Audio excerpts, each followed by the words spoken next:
Welcome, coaches, to episode 5 of Wisdom on Wednesdays. I'm Jeff Jordan, and great having you with us this week. Hey, before I get started, I want to answer a question. A coach emailed me last week, and again, we went through suffering. I said there's 3 types of athletes in my book when it comes to suffering. Number 1, the athlete who hates suffering. And I don't think that athlete will get out of his sport or wrestling what he wants because he hates to suffer. Number 2 is the wrestler athlete that embraces suffering. And number 3, even a smaller few that actually love to suffer. Well, I had a coach email me last week after the bike race episode and said, I have a very talented wrestler that hates to suffer. How can I get him to either love suffering or at least embrace suffering? And that's a great question.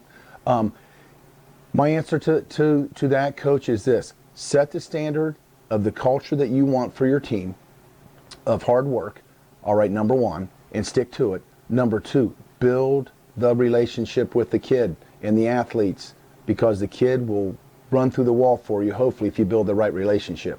And number 3, if the kid hates to suffer, maybe he'll be more accountable for the team, so have more team suffering workouts. So he'll step up for the team more than he even would for himself. So hope that helps, and good luck with those kids or those type of kids or that athlete. All right, let's get into the discussion. Last week, we talked about suffering together as a team to build true team unity. Those hard, punishing workouts for 8 months in the off season that really pushes your kids to the limit.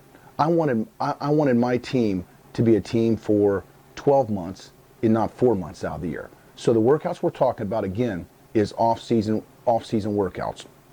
There are many different types of suffering workouts that build true team unity. Last week we discussed one of those with the bike races. I have a good friend of mine, a former college wrestling coach, Scott Hinkle. He designed a rock course. It was a 45-minute crushing workout that exhausted his wrestlers physically and mentally, where they would come over in the off-season and they would run with rocks, they would lift rocks, they would carry rocks, they would load rocks in a wheelbarrow and move them to another pile. And it was a 45-minute workout that crushed them. Number 1, it's not wrestling, all right, but it's another hard workout that brings the team together. Punishing workouts. Again, these crushing workouts build true team unity. I'm just trying to give you coaches some ideas on what we did at Graham and what maybe some other coaches have done other places. I would like to tell you that these 8 months of punishing workouts in the off season, and I said this again last week, 8 months of suffering, all of a sudden it sets the standard of intensity for the upcoming year. And during season, when you have a tough punishing workout, all of a sudden, if your wrestlers have been doing it for 8 months, it just becomes a norm. They don't even think it as a punishing workout. They might, we just got a hard workout in today.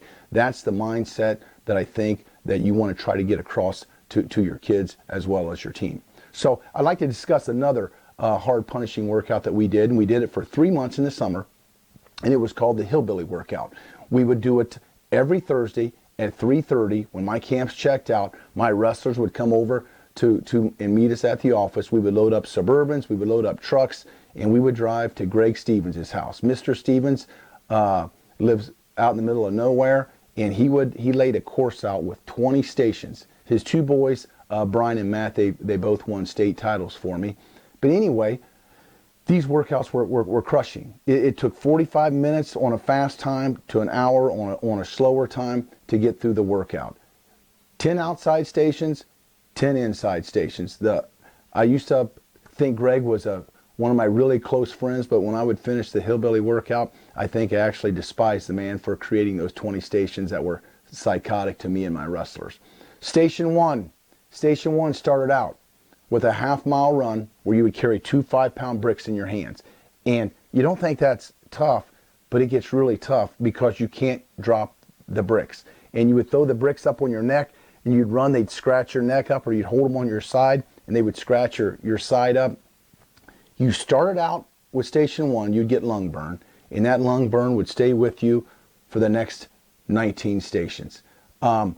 Right from the run with the bricks, you would go to a 200-pound sled. You would have to shove it 100 yards. When you got done with that, you'd have to run over, tie a rope around you, and you would have to drag 150 pounds 100 yards. Then you have to turn around backwards and back pedal it for 100 yards. Right from there, you would go to sledgehammering. From sledgehammering, you went to flipping tractor tires, jumping through the tires, jumping over the tires, to burpees, to lunges, to rope climbs.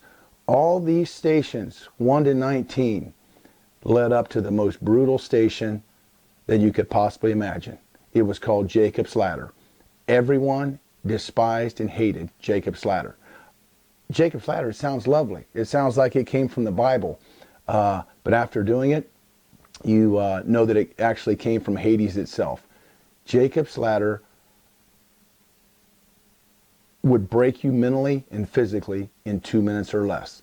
Actually, what Jacob's Ladder is, if you coaches don't know, it was a treadmill type machine tilted on a 40-degree angle, and it would have a wooden ladder rungs a foot apart, and you would get on this and you would start pulling and step on the wooden ladder rungs, and of course the faster you pulled and stepped, the quicker you would get to your mark. The whole goal was to get to 300 feet and how fast you could get to 300 feet. A good time in Jacob's Ladder, in my book, was 2 minutes and 15 seconds to hit 300 feet. You could almost run in like a bear crawl fashion doing it. My personal best was 2 minutes and 7 seconds. My oldest son, Bo, I think he had a minute and 55. My middle son, Mickey, his personal best was 1:51. And my youngest son, Rocky, I think he did 1 minute and 57 seconds. The best I ever saw on Jacob's Ladder was a former state champ from me named Eli Stickley. Eli Stickley won the state title for me his junior year and got third as his senior. I said it's impossible for anyone to break a minute and 45, especially after doing 19 stations leading up to that, with a crowd of about 30 people standing around coaches, parents, and wrestlers. Eli Stickley told us he was going to break 145. And what's amazing, he did a minute and 43 seconds. I didn't think it was humanly possible. Eli, at a minute and 30, actually went into oxygen depletion. That's where you can't get enough oxygen in your body to make your muscles react properly or function properly. And at a minute 30, he went into oxygen depletion, where his hands started curling up. He turned white. He was gasping for air, and he hit 300 feet in a minute and 43 seconds. As soon as he hit 300 feet, he fell off the machine, laying there almost passed out on the ground, completely white, gasping for air. What's amazing is how hard my guys would push themselves for the team. Coaches, I hope you enjoyed this episode of the Hillbilly workout. On the way home after the Hillbilly was done, I would always stop at the local drive-thru. We'd have Suburbans and trucks behind us, and I'd always count all the wrestlers, and I'd buy 25 or 30 Gatorades for every wrestler after the Hillbilly workout. And they really enjoyed that because they knew the Hillbilly workout was done. So coaches, I hope I've given you some ideas just on good, tough, hard, punishing workouts that build true team unity. Stay safe, keep training hard, and remember, Noah didn't wait for a ship to come in. He built one.